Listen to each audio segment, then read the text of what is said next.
Hello, welcome to Code Design. Today we will be solving LeetCode 721 account smart using DFS search. Previously, I in my last video, I solved this problem using union find or disjoint set. So, though disjoint set is one of the best approach to solve problems related connected components. Here in this case, we need to identify the accounts belongs to same person.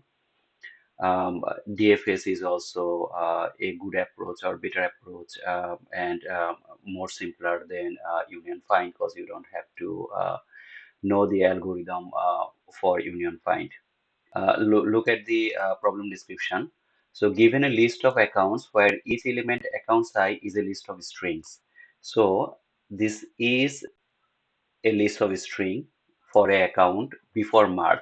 This is a list of string account before March. So in these two string, you can see John Smith is common in both lines, right? So since we have a common email between these two lines, so we have to merge these two lines in one line, and the name will be same. So here for Mary, we don't have anywhere this email or Johnny Bravo, we don't have this, so nothing to merge. So this is our ask. Like we have email, uh, as it says that where the first element account I0 is a name. So this is the account name, and the rest of the elements are email representing emails of the account. So these are the emails. Now, we would like to merge these accounts. Two accounts definitely belong to the same person if there is some common email to both accounts. As I said, that here John Smith is common. Note that even if two accounts have the same name, they may belong to different people, as people could have the same name. So, if two accounts have the same name, so this John also has the same name as this John, but you see that there is only one email account and there is no matching email account between them. That means though the name is same, this is a different account, different John, not the same John. Now, what will be our output? We need to output the merge accounts. Like here, you can see that we keep the name John here and we merge these two accounts in one account.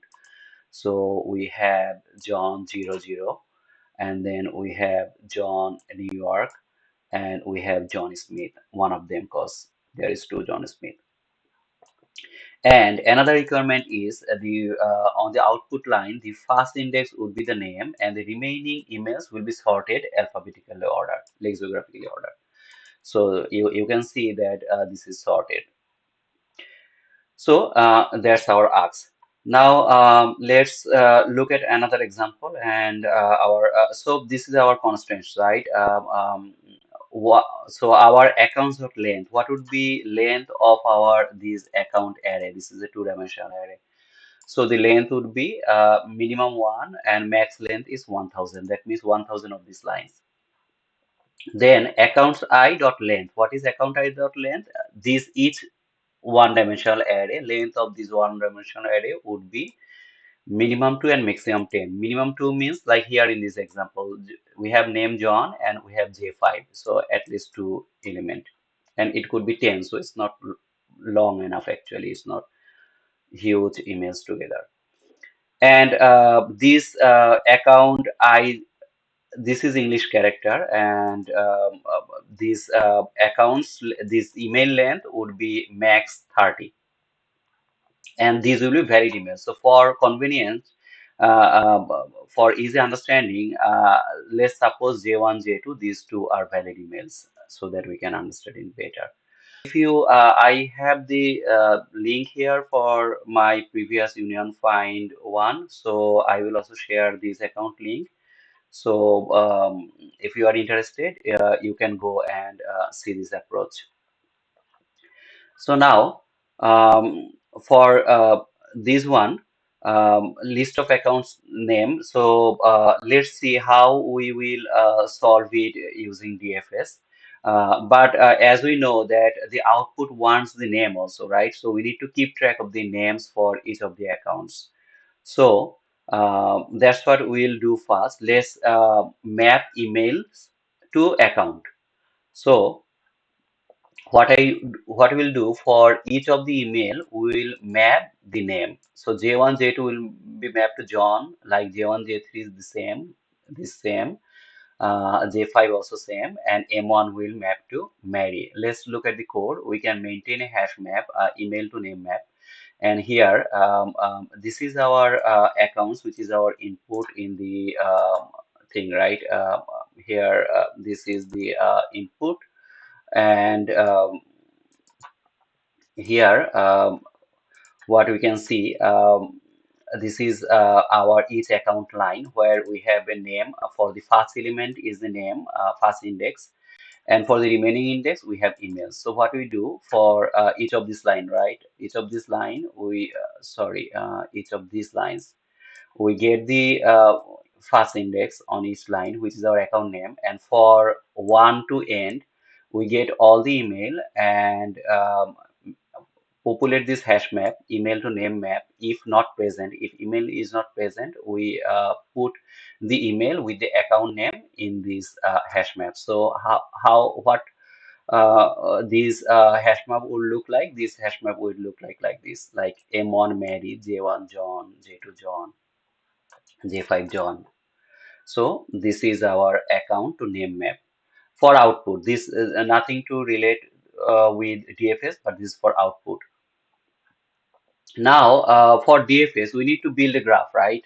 So we know that we need to build a graph for DFS. Graph for so we can make it with a adjacency list. So this is our J1 we have, and we have J2. And for DFS, we'll make a bidirectional list. So J1 is connected with J2, J2 is connected with J1, which is safer approach. Because if not, you might get error or bugs, because if they are not bidirectional. So we'll make a bidirectional graph, J1 and J2, and J1 is connected to J3 from the second line. So J1 is already there. We write here J3 and connect J1 with J3. Then we have J4, and we can see here, J3 is connected with J4, and J5 does not have any connection, and M1, right? M1 does not have any connection. So we actually, in this way, we can build the adjacency list where we for each of the email we list the connected components, connected emails. So here we can clearly see that this is a group: J1, J2, J3, J4, and is a group. And J5, though the name is John, but this is a separate group because there is no matching email, and M1 is also a separate group. So at the end of this example, we have three groups. Um, so now let's look at the code here. So we need to initialize, right? So here, what we see when we populate email to name map, we actually put if absent. That means these all the emails in the map will be unique.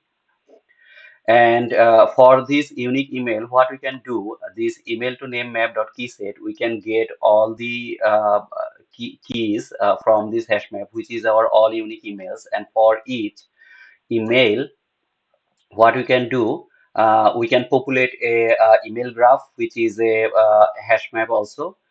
This email graph will be keeping email and a list of connected emails. So we put the email here, and we create a new array list. It's an empty array list for each of the email. So what will be there for J1, J2, for each of the email, right? Unique email, we'll attach a array list of string.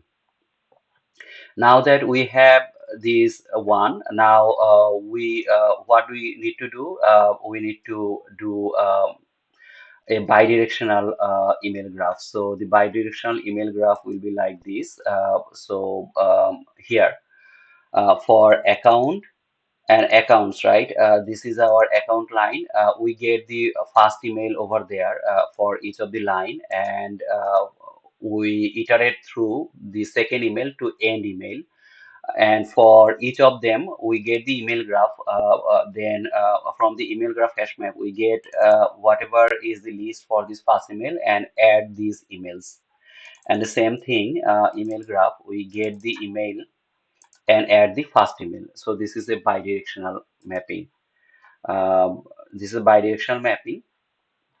And once we have the mapping, what will be there? Like this one will be there. J1 will be mapped to J2, J1 will map to J3, and J3 will map to J1, J2 will map to J1, and same J3, J4, J4, J3. So that will be our mapping. And this is the main part of where we actually do the operations. So traverse the graph. Now that we have the adjacency list, we can traverse the graph. Why we need to traverse the graph? Actually, if we don't do the DFS, the situation will be like this. We will not have these connections. Oh, J1 was connected to J3, but J1 was connected to J3. J1 was connected to J2, but how we connect these three, right? And we connect these three or we connect these four. In order to do that, we have to do a DFS.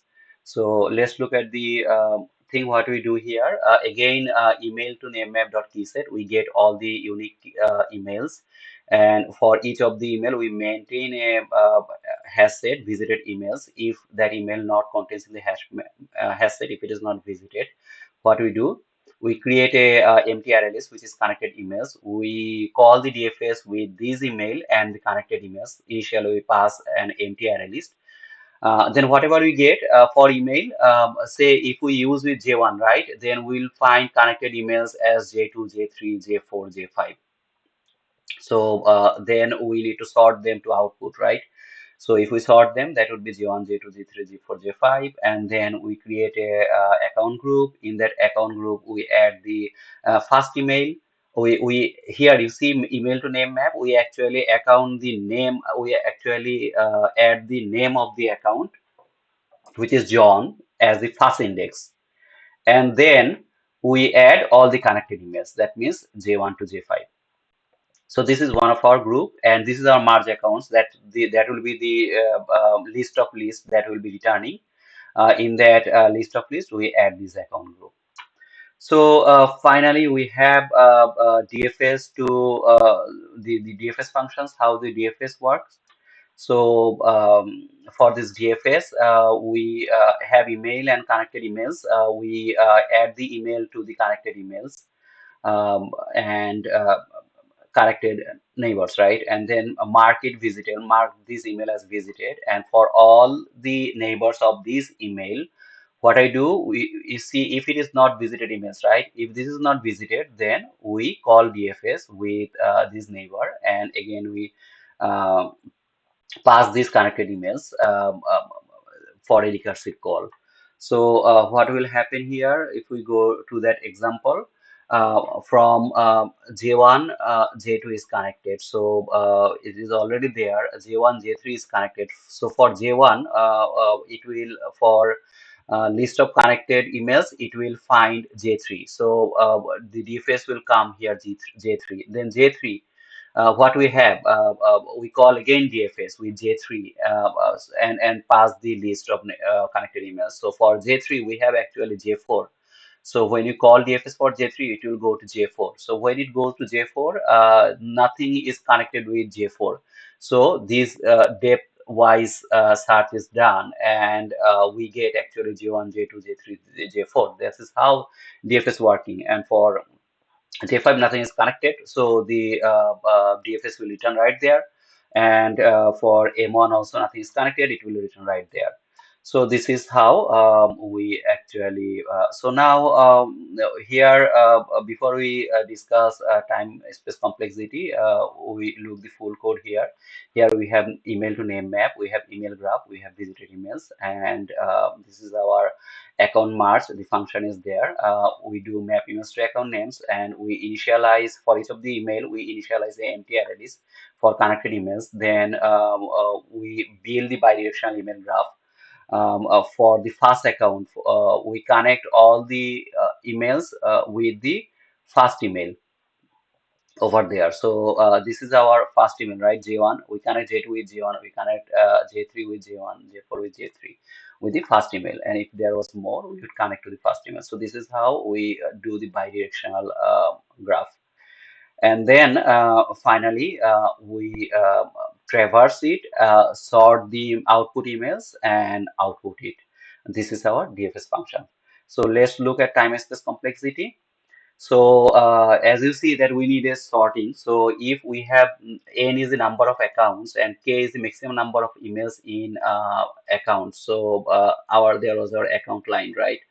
So if n is number of accounts, which is here 1, 2, 3, 4, 5, and k is 1, 2, 3. So if it is the average accounts, then we need to sort all of them, right? So for sorting, we need to do n times k log nk. So for sorting these ones, and for DFS, right? DFS we are going up to depth. So we'll maximum go for the worst case. We'll maximum go nk depth. So there will be so that is our time complexity. Of nk log k, because DFS is also nk. And space complexity, we have to do this operation for all the n accounts. So this is n, and for nk, right? Again, nk space we will need to build the adjacency list and the hash set also, right? Because n multiply by k times emails we have, so we need that space. And for recursive DSF call, we need also nk space. As I said, that the recursion will go up to nk depth. So I hope you like this. So let me know. I will put this comment, this link as a comment so that you can see it. Thank you.